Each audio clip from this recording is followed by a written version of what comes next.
Hello and welcome to episode 67 of Can We Still Be Friends, a podcast that tests the limits of the friendship between two people who mistake movie taste for personal morality. I'm Nate Goss, here with Ryan Ebling. Sometimes we take the inspiration for choosing our movies from what's happening in the news. And that's more or less why for this episode we've decided to rewatch The Social Network, David Fincher's critical hit from 2010. At the time of its writing and release, people weren't exactly sure how to take Facebook or this movie, Ryan and me included. Given what Facebook has become, we thought it was a good time to see just how much Fincher and Sorkin's exploration of the darker sides of Facebook actually hold up. Whatever initial skepticism greeted the announcement of The Social Network, it tapered off once it started being made, and it disappeared completely once people saw the movie and the Oscar buzz began. In the end, critics and audiences loved Fincher's slick, funny, dark take on Silicon Valley. The movie grossed nearly $225 million and was nominated for 8 Oscars, winning 3 for editing, screenplay, and its iconic score by Trent Reznor and Atticus Ross. But is it enough to even warrant revisiting? Or are we all just excited by the thought of watching some asshole nerd get taken down a peg? Keep listening.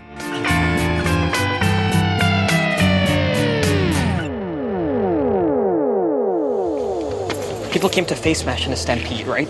Yeah. But it wasn't because they saw pictures of hot girls. You can go anywhere on the internet and see pictures of hot girls. Yeah. It was because they saw pictures of girls that they knew. People want to go on the internet and check out their friends, so why not build a website that offers that? Friends, pictures, profiles, whatever you can visit, browse around. Maybe it's someone you just met at a party. But I'm not talking about a dating site. I'm talking about taking the entire social experience of college and putting it online. I can't feel my legs. I know.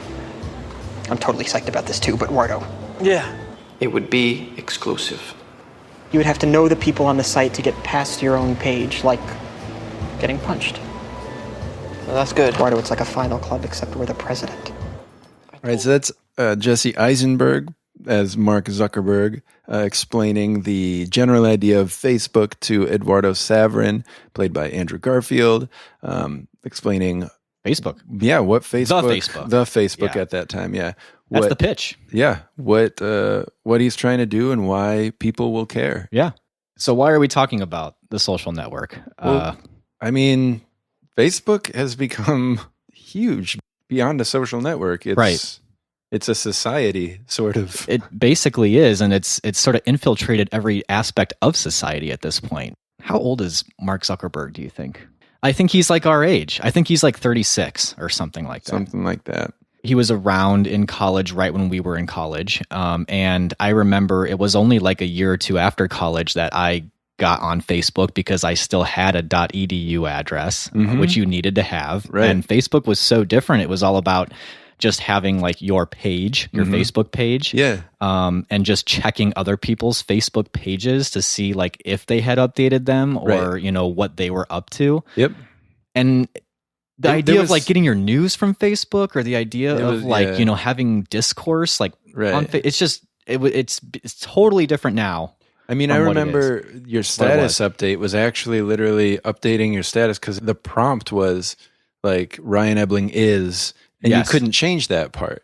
So whatever you typed had to fit that like continuation of that sentence. So it was Right. supposed to literally be like, what are you doing right now? Or what are you thinking right now? Right. Like, well, I remember people being like freaked out by the idea of the news feed because before you could write something and assume that people you didn't want to see it wouldn't see Probably it. wouldn't, Sort yeah. of. Like you figured They're not visiting your page. only or- so many people are going to be checking my page consistently to like see what I just said at this moment.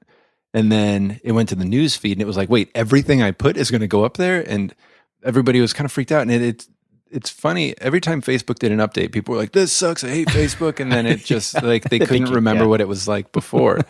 But yeah, it was so different from what it is now. And so now I think we're looking at it like, you know, post-congressional hearing Mark Zuckerberg and Right. still constantly talking about how much of an effect Facebook has like Yeah. on our democracy Yeah. and on our Which it- bitter, you it's know, looking partisan had divides. a pretty and- big impact on Yeah. at least their lack of vigilance.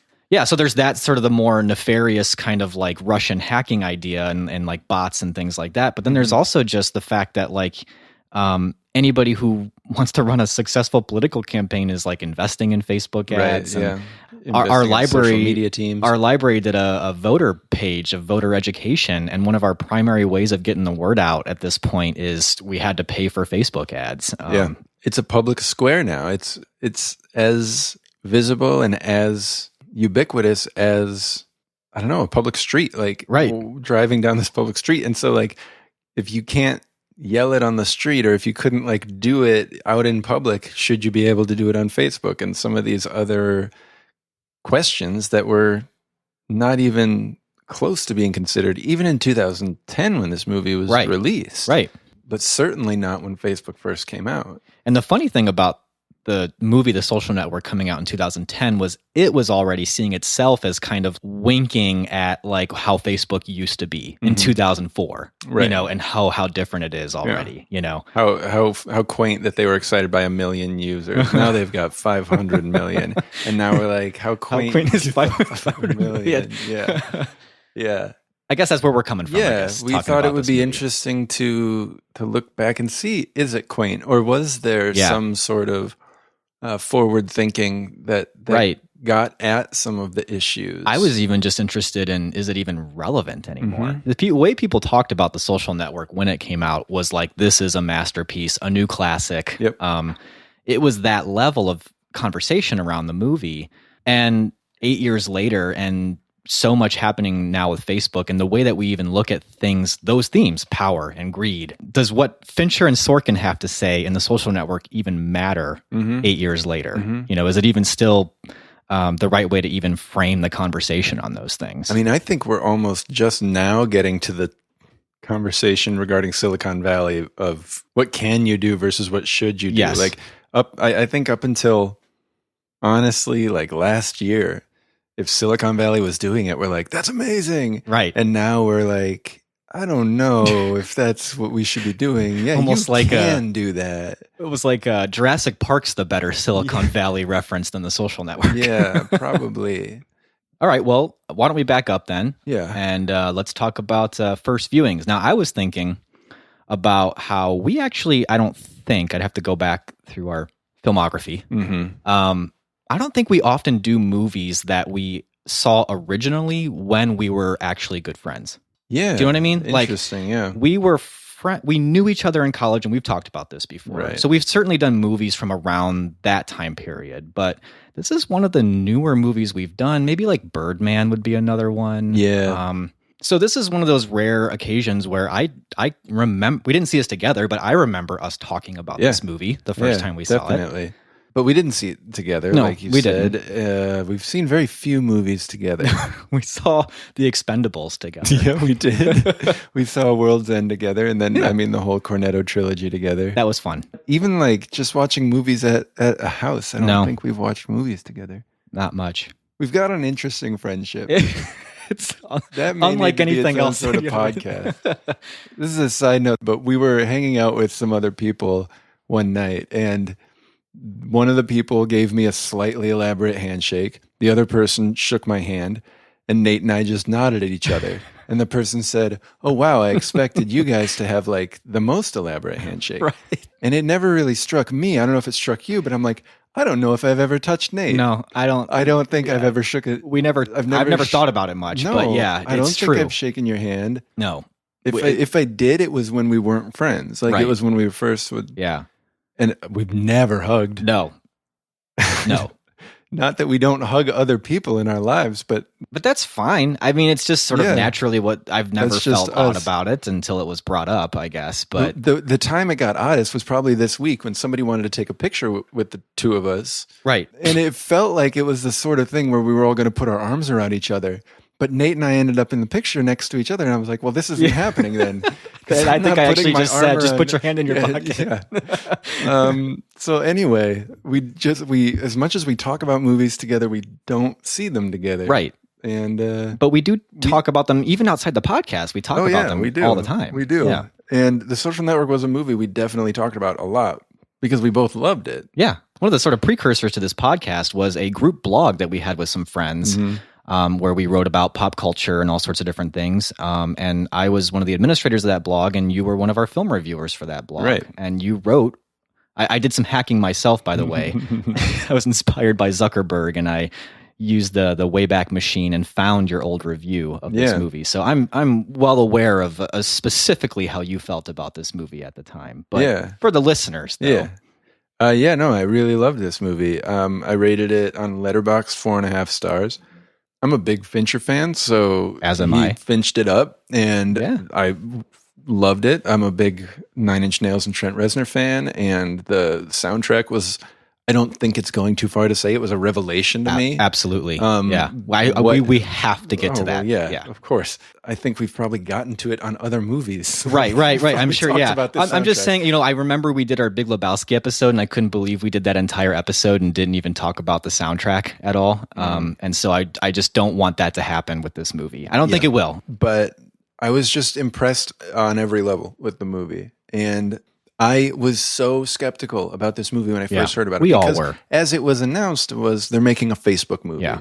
I was like, well, what the heck is this? And in my mind, I guess I had pictured something more like the Emoji Movie, which is like, it's just a movie where Facebook is like paying for, make a movie about us. And then, they said David Fincher's directing it. I was like, well, that is a curveball. And then they were like, Justin Timberlake's in it. And I was like, typical. And then they were like, Trent Reznor's doing the score. And I was like, I don't know what's true anymore. That is a very strange pot to put all those ingredients in and see what you're going to get. Right. Especially if I think even in 2010, I was kind of like, why do we need this? Yes. Facebook is like not that old. Like it's the kind of movie you'd have of like, hey, that thing that's sort of an institution. Yeah. Here's the history of it. Here's the making of it. All the President's Men sort of like Washington Post. Yeah.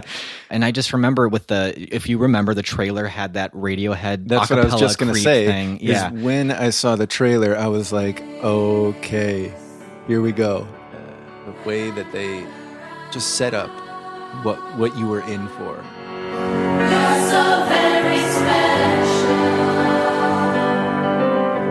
I need to do something substantial in order to get the attention of the clubs. Why? Because they're exclusive and fun, and they lead to a better life. People want to go on. So you were sold at that point with the trailer. See, I think I was still a little skeptical. To me, the choice of Creep by Radiohead still felt almost like, is this a business executive decision? With Justin Timberlake in it, and with the Radiohead a cappella thing going on, and just the cutesiness almost of it. You felt like that was cutesy? I guess. I don't know. But I was skeptical, I think, all the way up until, not quite when I saw it, but when I saw the first reviews start rolling in. Not that I'm sold by reviews, but the way they were talking about it was kind of like, okay, obviously I'm wrong about this. So anyway, once I saw it, and I saw it in theaters, it was everything I could have hoped for, even though I didn't really know what my hopes were for the movie. And I've seen it since. And I've liked it, and it's always been a movie that, like, in my head, I'm like, that's a great movie. Okay. Yeah, for me, I mean, I kind of interspersed in there some of my thoughts as you were talking, but similar experience. And I think my Letterboxd rating was a 4-star upon the first viewing. Now, I actually haven't seen it since the theater, though. I've wanted to rewatch it for a long time, and I don't know how I've gone this many years without rewatching it, but I haven't. But I still feel like I just remembered a ton of that movie. There was so much that had imprinted on me, which is not true of even movies I love a lot of times. Like they might have a scene or two scenes that really sort of stick in my mind, but Social Network has a handful. Well, we quite a few. We were talking earlier this week about albums that you just don't remember that every song on it was a single. It feels that way with Social Network. You're like, oh, this scene's already happening, and this scene's already happening. Yeah. And then I realized there's really not fluff scenes or filler scenes. And I will say, even though I haven't seen the movie in years, the soundtrack, I know we'll talk about it, but that is sort of one of my regular on rotation listens, especially while I'm at work with the headphones on. So, I could almost repaint the movie just by listening to the soundtrack every time. And so that, in that way, it really has stuck with me over the years, for sure. We can't talk enough about the soundtrack. No, that's true. It could have its own episode, probably. Okay, so how are you feeling Letterboxd-wise on this latest viewing? It will stay or drop down to 4. Okay. Yeah, I mean, I was going into it 4 stars, and I think at this point I'm going to probably keep it at that. I was equally as kind of wowed by the movie in the right ways. And even in areas where maybe the movie didn't even realize it was saying much, I think in some ways it does speak volumes even to today. And I'd like to get into some of that stuff. And then there's just, maybe like a 1 star's worth of things, little grievances I might have with the movie. A full star? Yeah, maybe. So what I really appreciated this time when I watched it was all of the different pieces working together to create what is ultimately the general feeling of the movie. It's not just Fincher's sort of signature darkness, here achieved by Jeff Cronenweth, the cinematographer here. It's not just Sorkin's like snappy script. It's not just Trent Reznor's score. It's like all of that has to work together. Like in some scenes, it's more the score that's giving you the emotion. In some scenes, it's the lighting that's giving you the emotion. And sometimes it's the dialogue that's giving you the emotion. It's never, the movie doesn't really lean too heavily on any one of those things, I don't think. Yeah. And it just moves. Yeah, this movie just moves really does. well. And that's why this time I feel like I really noticed the intricacy of the structure. Multiple depositions, multiple points in history that it bounces between, sometimes from deposition to deposition, sometimes to a corresponding scene, sometimes to a not very corresponding scene, for at least it seems like it for a bit. And then it just comes back around so clearly. And it makes total sense that it won an editing Oscar, because whether that was the way it was written in the script, it still needs to come off visually. The structure also is how they're able to make it clear that this movie is not ultimately about Facebook. Yeah. It's not even really about power struggles, totally. That it's a movie about people and relationships. And you get that sense by the movie starting in that bar. Did you know there are more people with genius IQs living in China than there are people of any kind living in the United States? That can't possibly be true. It is. What would account for that? Well, first, an awful lot of people live in China, but here's my question. How do you distinguish yourself in a population of people who all got 1,600 on their SATs? I didn't know they take SATs in China. They don't. I wasn't talking about China anymore. I was talking about me. You got a 1,600? Yes, I could sing in an a cappella group, but I can't Does that sing. mean you actually got nothing I could wrong? row crew or invent a $25 PC. Or you get into a final club? Or I get into a final club. From a woman's perspective, sometimes not singing in an a cappella group is a good thing. This is serious. On the other hand, I do like guys who row crew. Well, I can't do that. I was kidding. Yes, I got nothing wrong on the test. Have you ever tried I'm trying right now. to row crew? To get into a final club. To row crew. No, are you like, whatever, delusional? Maybe it's just sometimes you say two things at once. I'm not sure which one I'm supposed to be aiming at. But you've seen guys who row crew, right? No. It's just so amazing to me that this movie doesn't start out with technology. It doesn't start out with some flashy, like, I could see even Fincher going the sort of Fight Club intro route, which is like a flashy, like, over some killer song by Trent Reznor. And he's used 9 Inch Nails before in a credit sequence, and it was amazing in 7.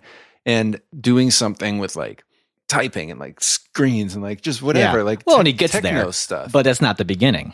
But the beginning, it's so far from the beginning, because the beginning's the scene in the bar. You're watching 2 people having 3 different conversations at once. You see the disillusion of a relationship, and then Hand Covers Bruise is the song, the name of the track that plays, which is a very quiet, contemplative sort of song, beautiful song, but with a real sinister underbelly in it. And the whole opening credits is him walking through a campus alone, past groups of people.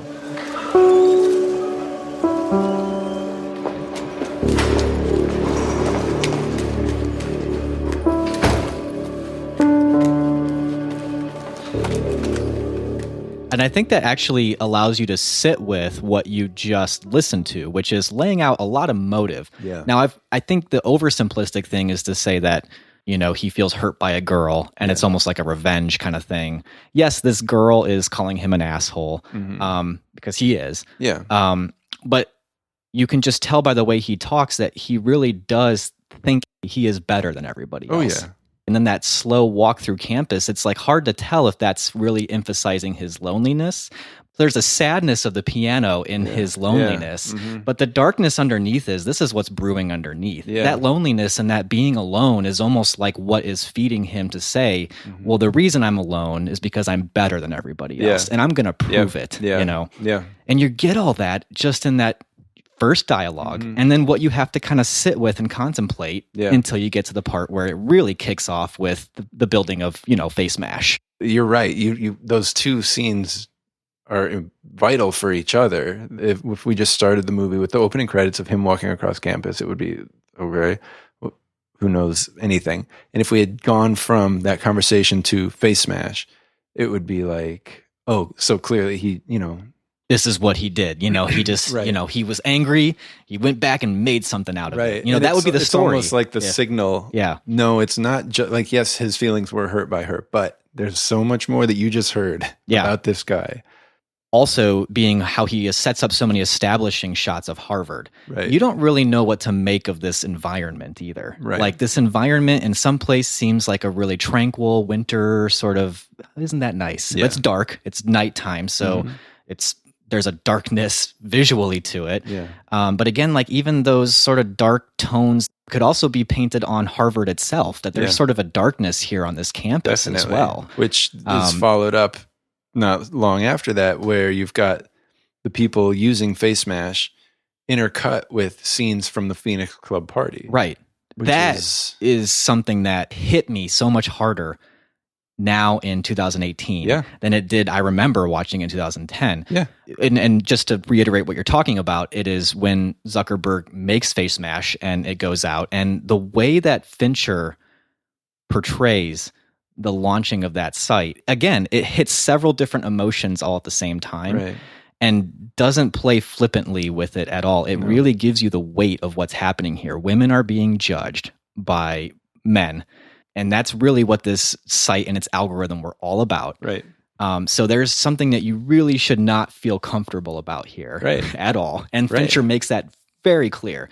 And also, you know, conflates that with the bro frat life in general. Right. Like he conflates that with the slow motion scenes of like, you know, these parties that are, again, dark and not glorified like something you'd see in Old School or Animal House, especially after stuff like Kavanaugh and just more awareness of campus culture and even Gamergate and all that kind of stuff. Just this awareness of like watching that and now being like, ugh, how many of those girls are getting raped tonight? You know, like, or just being really uncomfortable with them trucking in girls from other campuses and using their power and sense of entitlement. And all that is done through like sort of a montage level Face Mash scene, you know? And that's really the only view we get of a final club is just that disgusting party. Right or left?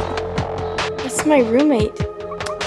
Oh my God, you're on the left. This is pathetic. Right. Oh, shit. There's a complexity to the emotions of the Face Smash build-up and launch because it's not just exciting. Cool, look at all these people using our website. It's like you have to sit in the room watching people do this and react to real girls' pictures. And the guys could care less. They're laughing about it. They think it's so funny, and they think it's great. Who built this? Even just that ignoring of the women there is telling. You know? And then before that, in the opening scene, Mark Zuckerberg says like you could get to party with the next Fed chairman, and then you see what partying with the next Fed chairman looks like, and it's just this absolutely disgusting. And again, in 2018, just feels so despicable. It could only have been more relevant if he had said party with the next Supreme Court justice. And it's, but I mean, you couldn't watch this now, I don't think, and not think of Kavanaugh during some of these scenes, I think. No. At least personally. Right. I mean, I know. Yeah. I certainly did. I wrote that.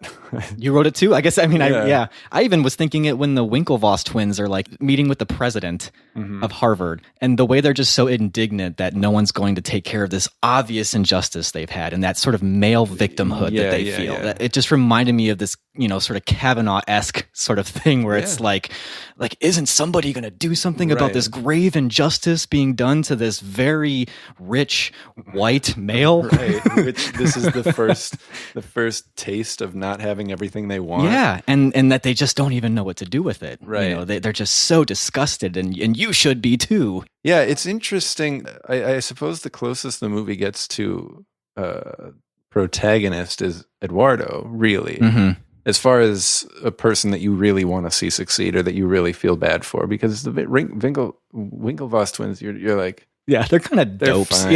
Yeah. Zuckerberg, I don't know how much of it is knowing what he became or if it's just really the portrayal, but he definitely doesn't deserve or earn our sympathy. Mm-mm. Yeah, because he is really an asshole. That is actually where the very end of the movie, the Rashida Jones thing, I think kind of betrays a little bit of the movie. Yeah. That's where my 1 star comes in. Yeah, I can see that. They're using her as a way to tell the audience, he's not as bad as we've maybe made him out to be. I was drunk and angry and stupid. And blogging. Pay them. In the scheme of things, it's a speeding ticket. That's what Cy will tell you tomorrow. Do you think anybody would mind if I stayed and used the computer for a minute? I can't imagine it would be a problem. Thanks. I appreciate your help today. You're not an asshole, Mark. You're just trying so hard to be. And it's like, well, if you're trying so hard to be, first of all, I don't even know if that's true. I think he is just kind of an asshole. Yeah. Second of all, if you're trying that hard to be an asshole, that kind of makes you an asshole. Yeah. And she's, I guess, the audience surrogate. And I think she's supposed to be, and that's where right. I kind of... And as an audience surrogate, she's extremely impressed by him. And telling him, just pay the money. That's interesting advice, I thought. Mm-hmm. But then to go on to say, you're really not that bad of a guy. Yeah. I think it would have been more true to the movie even, yeah. just to say, what do you care? It's a drop in the bucket. Just go ahead and pay the money. And then just kind of leave it at, don't try to tell us then. Because what does she say about creation myths always have to have a villain? And that, that's trying to soften it too. And it's sort of like waiting to the very end of the movie to try to build some kind of sympathy to him. Yeah. Why? Now, what I noticed this time is the final shot. It's a close up on his face, and it's not a face of longing. There's way more happening. If the shot had stayed on his computer screen and he had just been refreshing, then it maybe would be like, oh yeah, they're really simplifying this and making this guy likable. But the last shot is of his face, and there's just not a lot of emotion that you would expect if you're supposed to feel sympathetic for this guy. And I think that that's appropriate to the filmmakers. I would never expect Fincher or Sorkin, maybe Sorkin to a degree, to clean it up like that. Mm-hmm. To be complex for so long and then clean it up. And I don't think that it is when you examine his face there. And I don't think that's a cop-out either, knowing Fincher's deliberateness. I almost wonder, now that you mentioned that, if Fincher saw it as almost a weakness in Sorkin's script and was like, visually, I can tell a little different of a story. Yeah. Because I'd have to look at the script. But to me, it does seem like that's almost too subtle to expect an audience to pull. I think you're right, it's there. But to have Rashida Jones's character say that, and then to have the closing, in general speaking, is just him refreshing on this. Mm-hmm. I mean, in the script, he'd have to be so clear of and then the last shot is ambiguous of his face, And I would almost say, I'm guessing, total guess here, I'm guessing the script is probably just that it ends with him refreshing the page. And that to me, as far as character, seems like, it all goes back to him being hurt by this girl, and really, no matter how powerful you get, it all goes back to your own individual sensitivity. And isn't it sad that he still feels like he can't connect to this person? Now, what's interesting is that Sorkin directed the last shot. Oh, really? Okay, never mind then. Did you know that the whole time while I just went on that whole thing? I did, but that's not to say Fincher didn't set it up. And who knows if this was the take they used. But they were doing final takes on that scene. And Fincher just said to Sorkin, I got to go. And he left. And Sorkin was like, all right, well, should we finish this when he comes back? And everybody's like, oh no, he's gone. And then Sorkin was like, all right. And they finished it, and Sorkin called rap on the movie. And I mean, who knows? Maybe that's Fincher being like, your ending was dumb. Now you finish it the way I want it done. Who knows? Yeah. And who knows if I'm wrong about this. But I feel like if you look at his face just before it cuts, he's not doing this for the reason it seems like he's doing it. And Fincher too, if you've seen the Tony Zhu Every Frame of Painting about Fincher, he talks about how Fincher rarely uses close-ups. And Fincher says in an interview, like, I don't like going to close-up because every time you go to close-up, you're really dictating the audience and saying, look at this is important. And that shot's in close-up. So you've got to pay attention when Fincher goes to close-up. Sure. Like he's doing something on purpose. It's too good of a movie, and there's more going on than saying, oh, it turns out he made Facebook because he was heartbroken. If you took the first scene and the last scene, sure. Exactly. But everything in between betrays that. And I think that there are things in the first and last scene that also undermine that. Like everybody wants it to be like, oh, is she in a relationship? Is she in a relationship? What's he looking for? But more like, okay, she's on Facebook. Right. Now I'm going to friend her. Does she realize who I am now? Right. There was something underneath that the whole time, which was basically, I just want power and I want everyone to know I'm great. Who is this woman from BU right. telling me that I'm not good enough for her? Right. So I saw, I didn't read it, but I saw a headline that said, like, in 2010, social networks seemed so hard hitting, but now it seems it was on The Verge. It was a Verge article by Caitlin Tiffany, written last year. In 2010, the social network was searing. Now it looks quaint. So what was her point about that? Her point was, actually, I'll just read her last line's pretty good. Where she says, Zuckerberg isn't a villain because he treated some people badly when he was 20 years old. If anything, he's a villain because he's one of the most powerful people alive and nobody asked him to be. And before that, she kind of goes into talking about really what we talked about at the very beginning of our episode, which is how different Facebook is now and how much more influential it is than even they seem to think it was in 2010. And then her interpretation of that last scene is kind of what I was getting at before you talked about the face, which is, this is her quote, Eisenberg hanging back in a conference room after his deposition, sending a Facebook friend request to his ex-girlfriend, then endlessly refreshing his page to see if she's responded feels hollow. Not only that, it feels stupid. Whether Mark Zuckerberg is an asshole in the small-scale interpersonal sense belabored over in the movie doesn't really matter. You could call him an asshole for a bunch of grander reasons, like, and then she goes on to things that are new, assuming rich people were broadly benevolent enough to replace government safety nets, or calling it, quote, crazy to remove Peter Thiel from Facebook's board, and calling it, quote, pretty crazy to ask whether fake news on Facebook helped Trump win. So what she's really saying is the reason it feels quaint is because the evil that we've seen of Facebook is so much more sinister and systemic and globally hitting than feeling slighted by some friends or him slighting some friends, And I think that that's kind of what movies do. They take things on the small scale and help you to kind of extrapolate them on the large scale, This is a small story. This is the story of a few people, but they all wanted power. Yeah, of course it's gotten much worse. And this is where the male aspect of this movie is so important, I think. It's this, what we're really dealing with now is rich white males, And I feel like it's going too far to say that this movie is any sort of indictment on white male power. And it might just be something that I'm seeing in it now. But really, this is a movie about how little it takes for white men to tighten their grip on power and how easy it is for white men to feel hard done by. And the second they don't get everything they want, they lash out. The male victimhood is everywhere in this movie. You must really hate the Winklevosses. I don't hate anybody. The Winklevi aren't suing me for intellectual property theft. They are suing me because for the first time in their lives, things didn't work out the way they were supposed to for them.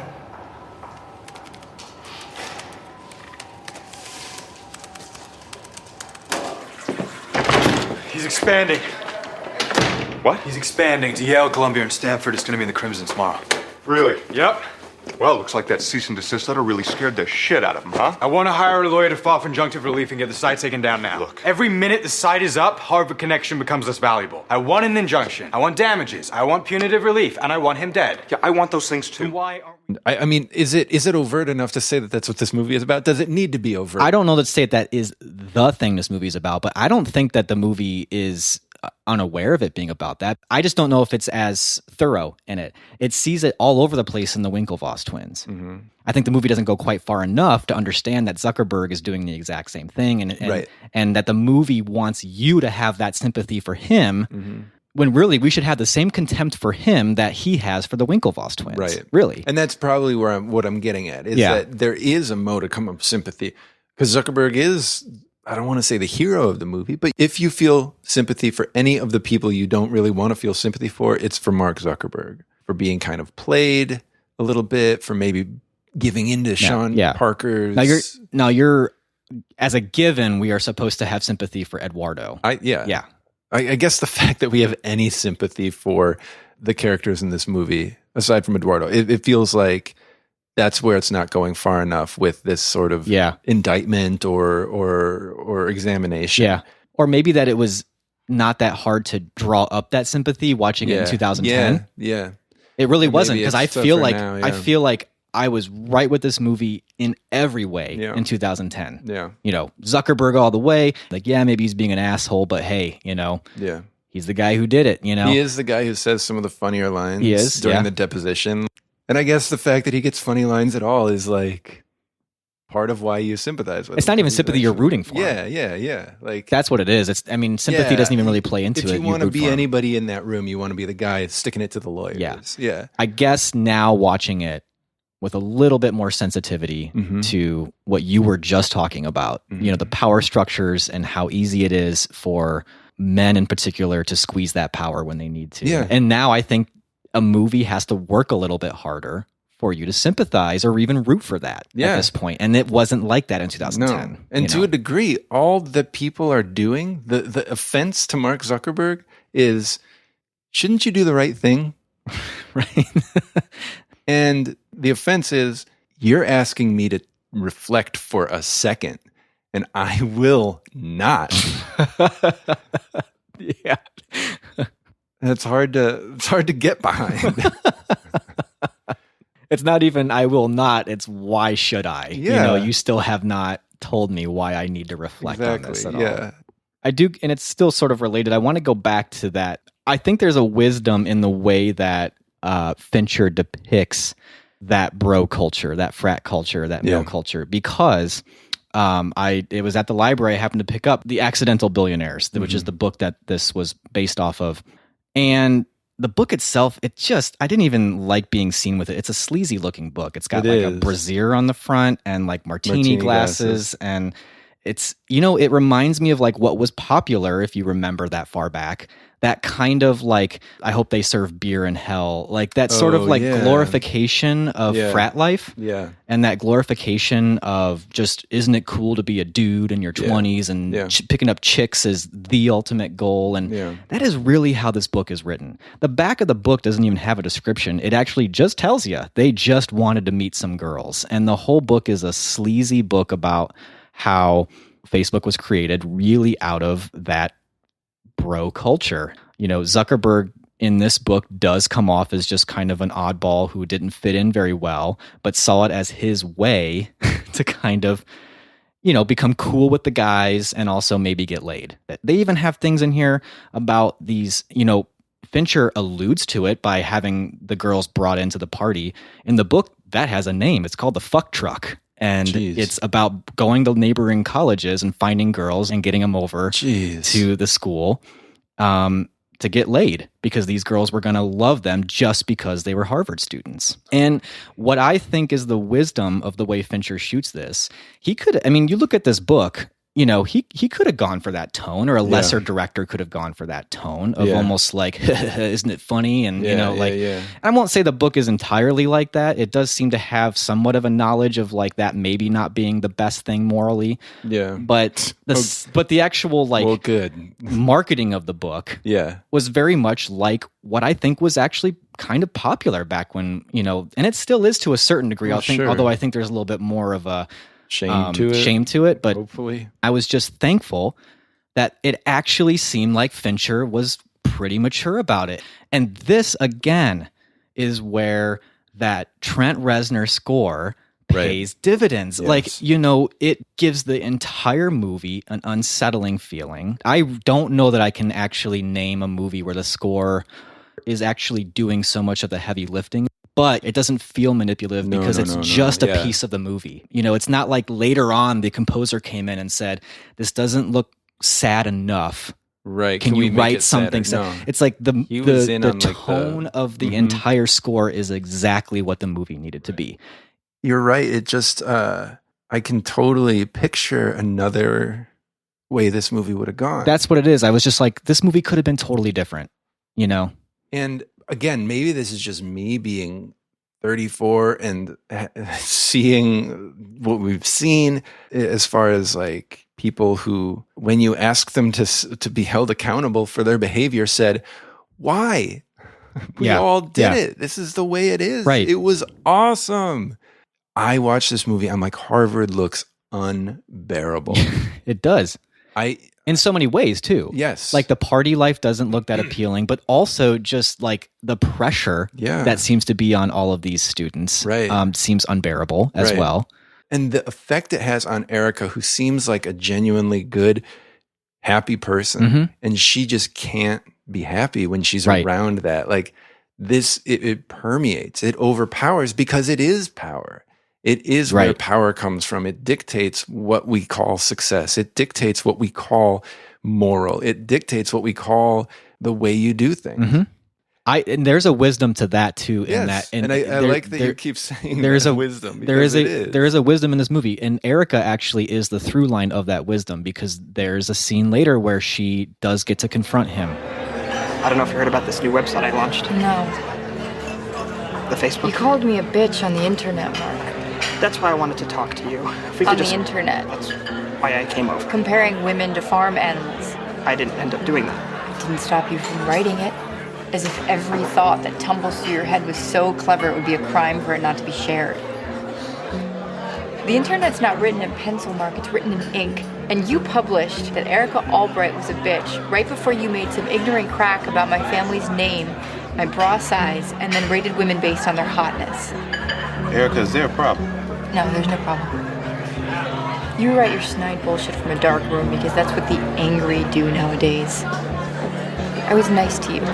Don't torture me for it. If we could just go somewhere. You look at her table looks so much more fun. Like it's the only point where like I'm watching it and I'm like, that's where that's a table I'd like to be at. But really, the point of that scene is not so much to show how hurt she was.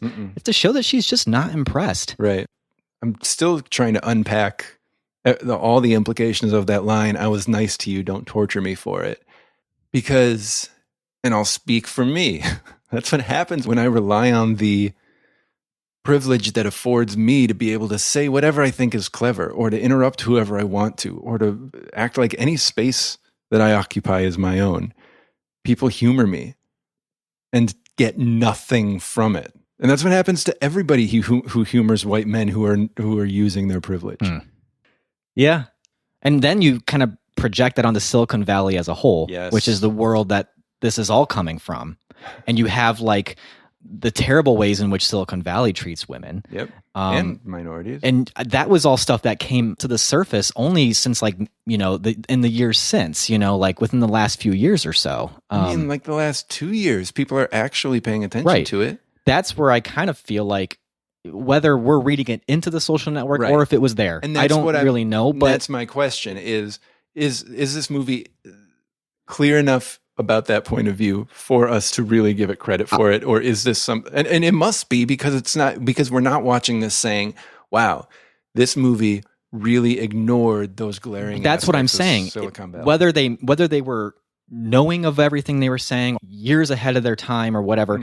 I don't know if I'd say that, but what I can say to its credit is it lent everything a darkness. Not just Zuckerberg, not just, the power plays. It lent Harvard a darkness. Yeah. It lent Facebook as a platform a darkness to it, This starts off with him saying Erica's a bitch. That's supposed to lay out for you for the entire movie. This is the mentality this is coming from. Right. I think now you read that and it's like, he did this all from a misogynistic asshole place. And movies take on a life of their own after they're created, and new meanings come out of them. So I can't say whether Fincher or Sorkin had any of that on their mind, but I don't think you could watch it now and not accurately pull that from it because of the sinister sort of spell that the whole movie kind of casts over the entire thing. Right. At the same time, we also need to acknowledge some of the more problematic things, especially regarding misogyny. Specifically, I would say the character of Christy, Eduardo's girlfriend. Yeah. The only filling out of her character she's just crazy. Is that she's crazy. Yeah. When did you get back? You scared me. I need you to knock. When did you get back? I got back this afternoon. And when were you gonna call me? Chris, was kind of a rough trip. And I was tired. Yeah, or answer one of my 47 texts. Did you know I sent 47 texts? I did, and I thought that was incredibly normal behavior. Are you mocking me? I brought you a present. The only reason it's in there is really to show Eduardo's bad day just got worse. Well, yes, that's true. It also does show, though, that if this was all about getting laid, it does kind of show that there's an emptiness to that, I guess. You could say that. But then again, the emptiness comes from because all them girls be crazy, you know? You don't really want that. Man. Well, we haven't even, we've talked for a while now, and we haven't even talked about Sean Parker or Justin I was just going to say that, yeah. So what do you think? I remember being impressed at the time. I think now I watch it and I'm like, yeah, he does a serviceable job. I don't know. I think the scene where he goes beyond serviceable is his final scene. When he's on the phone trying to lie again. Yeah. Shit. Oh, it's all right. It's going to be all right. I posted bond and I wasn't doing anything. I've got allergies.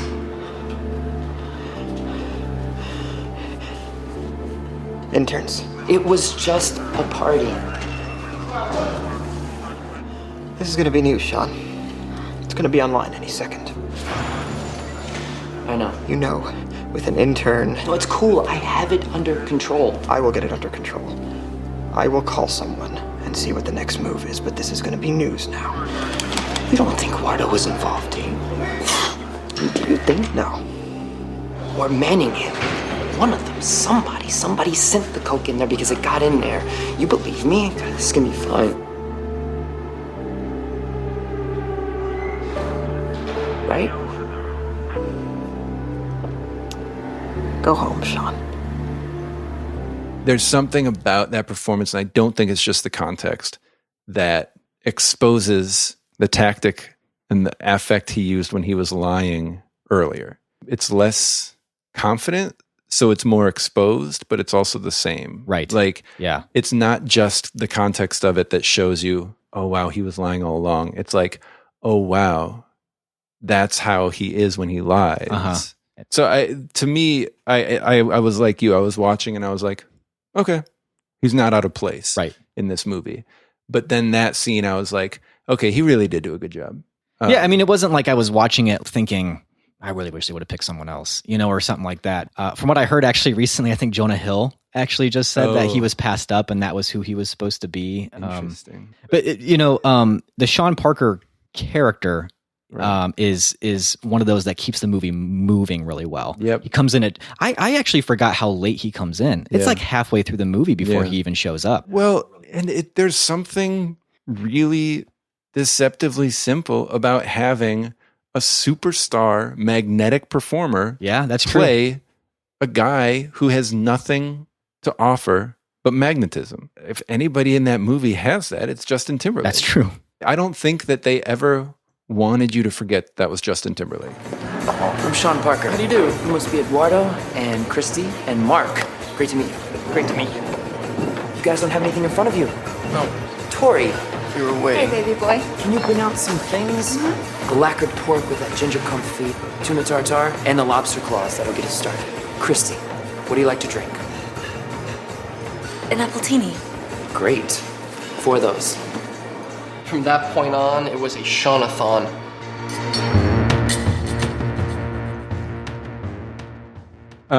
Well, do you feel like your rating will have changed after this conversation? A little bit. I don't know. I feel like after talking about it, it certainly didn't weaken my opinion of the movie at all. And it kind of made me see some things in it that I appreciated maybe even a little bit more. Yeah. I feel like it's just as relevant, and it's relevant in new ways that the movie may or may not have even known it was relevant in. Yeah. You know, This is also a diversion. I'm looking at the list of movies that came out in 2010. I could make a real solid top 10. I mean, would Social Network still be Toy Story 3, The Fighter, Never Let Me Go. I mean, for me, Scott Pilgrim, True Grit. I don't know how you feel about that. I haven't seen it since the theater. Me neither. Blue Valentine, Black Swan, Shutter Island. Solid year. Inception. That was a solid pretty solid year. And The King's Speech won Best Picture that year. Because it was accents, British. That movie was dark too, like lighting Visually, wise. Visually, it was dark. Yeah. You know, we were talking earlier about you watch a lot of movies and maybe a scene or two sticks with you and then you forget. You know, that's a movie that utterly forgettable. There's a scene in The Fog. I remember that. There's like a foggy scene. Is there? I think so. Or else it's just my memory. There's some of it. scenes of him at a microphone in a room. I remember that. And at a microphone in front of people. Right. Great movie though. Classic. Best picture all the way. Best of time. Yeah. So how about you though? As far as how you feeling now? Yeah. I mean, I guess that half star, I was thinking of docking it. I'm not going to. You're going to keep it? Yeah. I'll keep that 4.5. I think I'll raise it to 4.5. Oh, all right. I think I will. Best buds again then. Yeah. Huh? Again, boy. Man, are we ever going to fight again? I don't know. I was talking to somebody about that tonight. I was like, we don't like going into an episode knowing we're going to fight. Yeah. If it happens, we're fine with it. But it's exhausting. It is. It's a strain for people who don't even have the strengthening bond of physical contact. After we can't hug it out. No, we after can't. that. We can nod it out. Yeah. Really hard. Like it's a hard nod. All right. Well, best buds it is. Should we switch over and talk about our next movie? Probably. So we traditionally do a Christmas movie.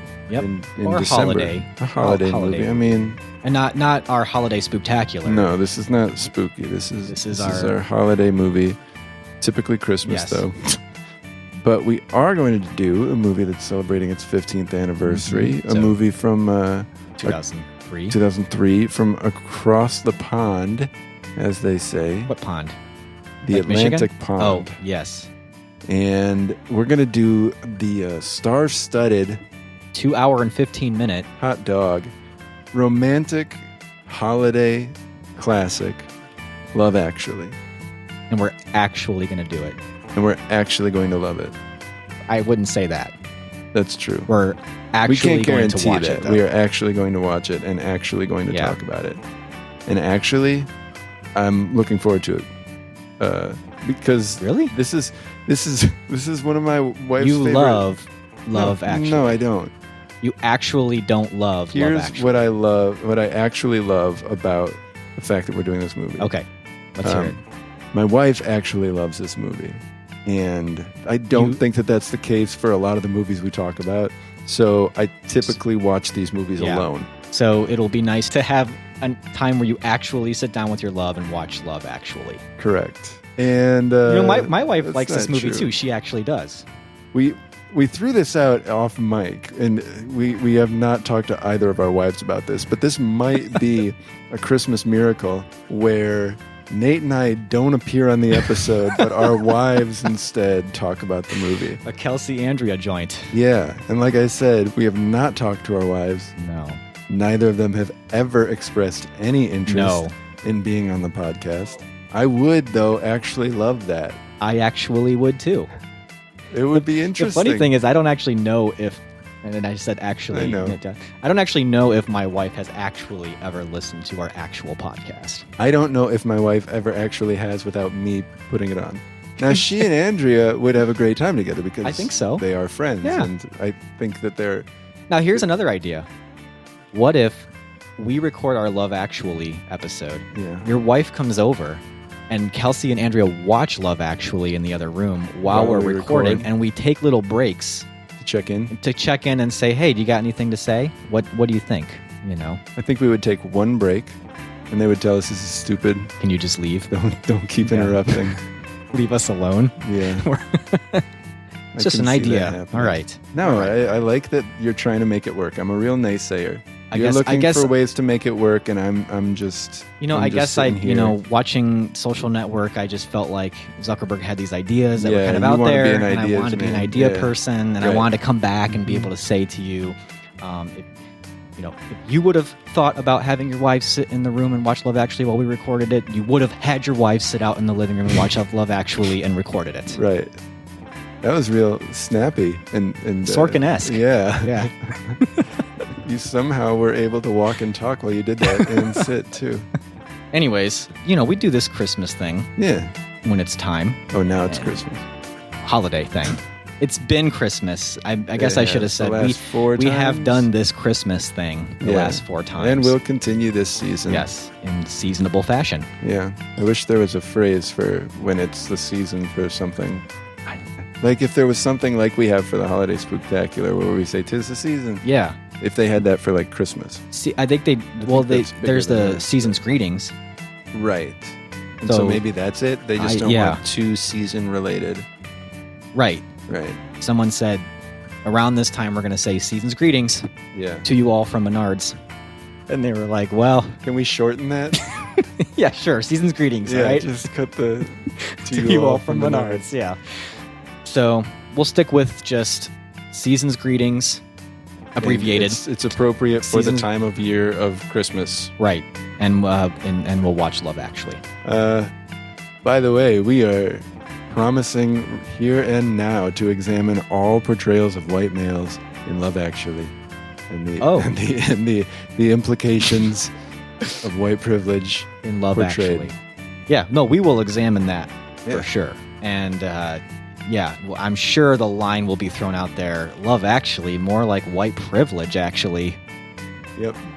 It'll be thrown out there. Hold me to it. I'm gonna need to say that somewhere in the episode. Yep. And if our wives do the episode, I'm gonna make sure that Andrea says that in there. Yeah. With that said, watch the movie with us. Yeah. It's a good thing to do for the holiday.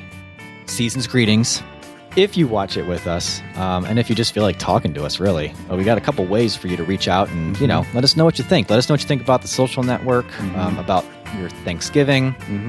Have you seen Love Actually?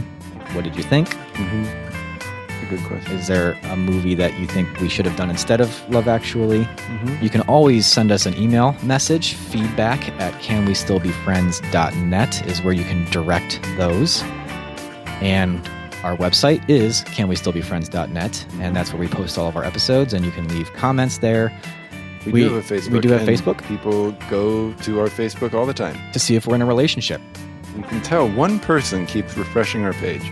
We can't see who it is, but we can see that somebody is, and it's just odd. Yeah. But in any case, we still have our Facebook page on Facebook, our podcast Facebook page. That, again, is a favorite of mine. Yeah. Can We Still Be Friends podcast is our Facebook page. On Twitter, we're there as well, at CWSBF. If you want to give us a call, we do have a voicemail message. Maybe, is there anybody on Love Actually that people could do an impression of? Yep. Hugh Grant? Hugh Grant. Do your Hugh Grant's impression. I think you could do an Alan Rickman impression. Oh, sure. I think you could do an Emma Thompson impression. Yeah. A Keira Knightley impression. Yeah, see, I forget all these people are in that movie. That's how... I mean, Colin Firth? Is there a Colin Firth impression? Wow us. Show us. Yeah. What's a Colin Firth impression? Or maybe you're Colin Firth. Give us some of that sweet Firth action. Some of that King's speech. Yeah, disregard everything movie, by we the said way, about. Colin. Yeah, great movie, Colin. Big Just fans. yes, I definitely remember 2 scenes from that movie. If you want to give us a call and do that, that number is 847-306-9532. All right. We will catch you next month, December, for our Season's Greetings episode of Love Actually. See you then. See you later.